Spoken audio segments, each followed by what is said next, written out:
वरिष्ठ नागरिकगण, कमेटी सदस्य, गांव से पधारे हुए प्रबुद्ध नागरिकजन, युवा साथी, स्टाफ साथी व कार्यकर्ता,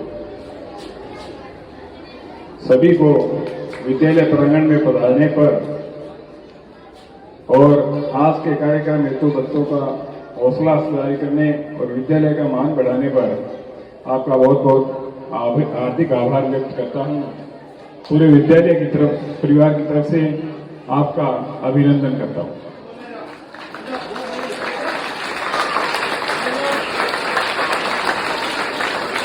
ज्यादा समय नहीं लेते हुए अपनी बात संक्षिप्त में रखूंगा। अभी आज एक लघु नाटिका हमने देखी थी, ओल्ड एज होम, जिसमें परिवार के जो वयोवृद्ध बुजुर्ग या जिनको हमारी अत्यधिक आवश्यकता है, उन बुजुर्गों की परिस्थिति के बारे में बताया गया था। ये परिस्थिति दो स्थितियों में होती है। इस परिस्थिति के दो कारण होते हैं। एक, जो हमारी तरफ से दिया जाने वाला ध्यान है उसकी मात्रा बिल्कुल ही कम हो, परिवार के प्रति, बच्चों के प्रति, अभिभावकों का और उनके माता पिता का भी। माता पिता, सभी बुजुर्ग, सभी परिवारजन अपने बच्चों का ध्यान रखते हैं।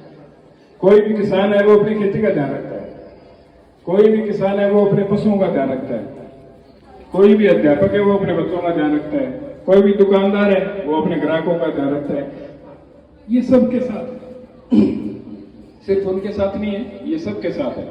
पर इसकी कमी क्या है?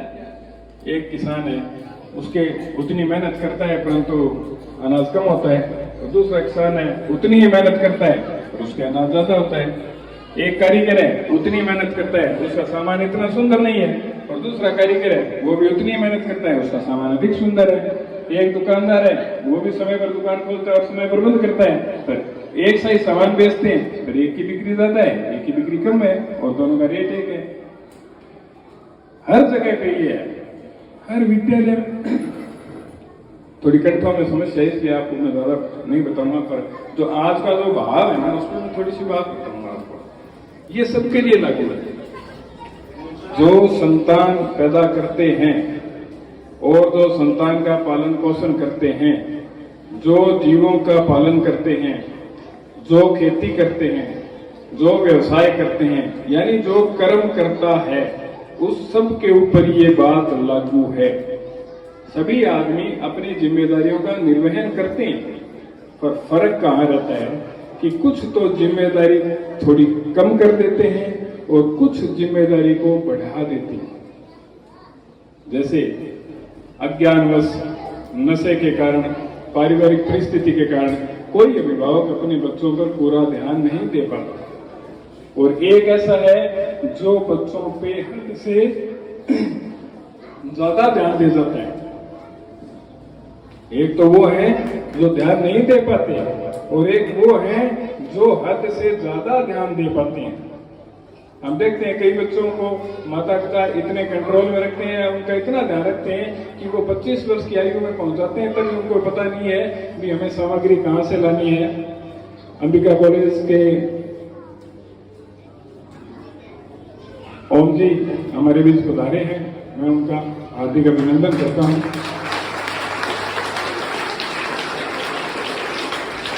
तो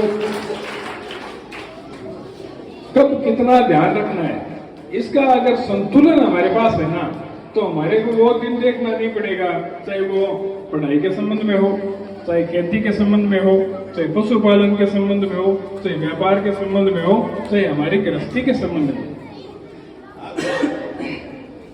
किस समय हम क्या करते हैं, जैसे एक स्कूल का छोटा सा उदाहरण देता हूं मैं आपको, फिर बच्चों को भी बताऊंगा। स्कूल में क्या होता है, अभी आप देख रहे थे यहाँ प्रोग्राम चल रहा था। इस प्रोग्राम में कक्षा 6 तक के बच्चों की संख्या देखो आप। अरे आवाज नहीं, कक्षा 6 तक के बच्चों की संख्या देखो। आज अगर 35 कार्यक्रम लिस्ट में जाके रखी है, इसमें 36 कार्यक्रम हुए हैं। इन 36 कार्यक्रमों में जो प्रतिभागी हैं उनकी संख्या आप ये मान के चलो भी 4 की एवरेज से भी अगर माने तो 3600 का कितना हो गया? 144 कितना ही हो गया?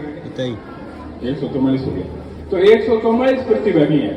आप उसमें तुलना कीजिए कि उसमें 1 से 6 तक के कितने विद्यार्थी हैं और 10 से 12 के कितने विद्यार्थी हैं और 7वीं 8वीं और 9वीं के कितने विद्यार्थी हैं। तो आप तुलनात्मक रूप से देख लेना, 7वीं 8वीं 9वीं के विद्यार्थी सबसे कम होंगे, पहली से लेकर 6वीं के सबसे ज्यादा होंगे और 10वीं 11वीं 12वीं के 2 नंबर पर होंगे। जो बात बता रहा हूँ सुन लेना, वो हर किसान के साथ है, वो हर माता पिता के साथ है, वो हर अध्यापक के साथ है, हर व्यवसायी के साथ है, हर कामगार के साथ है, हर मजदूर के साथ है। क्यों? क्योंकि हमें यह ध्यान रखना पड़ेगा कि हम चाहते हैं कि सब सिस्टम हमारे तरीके से चले और उसको प्रभावित कौन करता है? वातावरण। जब वो 6ठी क्लास तक है ना, तब वो अपने तरीके से चलता है, माता पिता के तरीके से चलता है, जैसे माँ बाप कहते हैं, जैसे गुरु जी कहते हैं, उनके तरीके से चलता है। और जब वो 10वीं 11वीं 12वीं होता है, तब वो साथ वाले बच्चों के तरीके से चलता है, चाहे अध्यापक कुछ कहे, चाहे माँ बाप कुछ कहें, चाहे कोई भी कुछ कहे। पर 6ठी 7वीं 8वीं और 9वीं का समय ऐसा है जिसमें वो इस दोहराए पे होता है कि वो अध्यापकों की माने, अपने साथ वालों की माने या अपने माता पिता की माने। उस काल में जिसने ध्यान दे दिया, उस समय में जिसने अपने व्यापार पे, अपने व्यवसाय पे, अपनी पढ़ाई पे, अपनी खेती पे, अपने पशुओं पे, उस काल में जिसने ध्यान दिया है ना, जीत हमेशा उसी की होगी। और वो नाटक में बताया गया है, वो दिन हमें नहीं देखने पड़ेंगे, वो दिन उनको देखने पड़ते हैं या जिन्होंने बिल्कुल भी ध्यान नहीं दिया या जिन्होंने हद से ज्यादा ध्यान दिया, बच्चों को एक मशीन बना के छोड़ दिया। अगर हमारे पास, आप नोट कीजिए, सभी काम करने वाले हैं, अगर हम घर पहुंचने पर अपने बच्चों को, बेटा बेटी जो भी है, उसको अगर कम से कम आधी घंटा 1 घंटा का भी समय दे रहे हैं ना, तो वो हमारे संपर्क में है, हमारी भावनाओं को समझ रहा है और हमारे उद्देश्यों को पूरा करने के लिए जो रास्ते हैं वो मुझे बता सकते हैं। पर हम उसके उठने से पहले निकल जाते हैं और उसके सोने के बाद आते हैं। जब हमारे पास समय नहीं है तो हम ये कैसे उम्मीद करेंगे कि जब हम 75 वर्ष की आयु से ऊपर के हो जाएंगे तब ये हमारे पास ही रहेंगे। तो उनकी भावनाओं को समझते हुए हमें उनकी भावनाओं के साथ तालमेल बिठाना है। चाहे वो बच्चे हैं, स्कूल में भी देखते हैं 6ठी तक बच्चे होशियार हैं, कई अभिभावक बैठे भी हैं जिनके बच्चे 6ठी तक फर्स्ट सेकंड थर्ड आते थे और आज उनके बच्चे अगर 8वीं 9वीं में हैं तो उनका कोई स्थान नहीं आ रहा है। अध्यापक वही है, स्कूल भी वही है, बच्चा भी वही है और अभिभावक भी वही है। फर्क क्या है? जिस दिन हम ये महसूस कर लेंगे ना, ये हमारे दिमाग में आ जाएगा, उस दिन हम पीछे नहीं रहेंगे। तो जो बच्चों का संक्रमण काल है उसमें अध्यापकों को, अभिभावकों को और खुद बच्चे को सबको ध्यान देने की आवश्यकता है। अगर इस पर हम ध्यान देंगे तो हमारे बच्चे किसी से पिछड़ेंगे भी नहीं और जब हमें आवश्यकता महसूस होगी तब वो हमारा ध्यान रखेंगे, हमारा मान बढ़ाएंगे। इन बातों का हमें विशेष ध्यान रखना है। आप लोग विद्यालय में पधारे, आपने हमारा सहयोग किया, तो मैं पुनः कोटि कोटि धन्यवाद आप सबका अर्पित करता हूं। और इस कार्यक्रम को सफल बनाने में, आज के कार्यक्रम को सफल बनाने में पिछले 4 दिनों से मेहनत करने वाले सभी स्टाफ साथी और बच्चों और इनका प्रोत्साहन बढ़ाने के लिए पारितोषिक के रूप में सहयोग करने वाले जितने भी साथी हैं या जो भी संस्था है, उन सभी का मैं आभार व्यक्त करता हूं। इसी तरह आपका विश्वास हमारे प्रति, बच्चों के प्रति और गांव के प्रति बना रहे, इन्हीं आशाओं के साथ जय हिंद, जय भारत।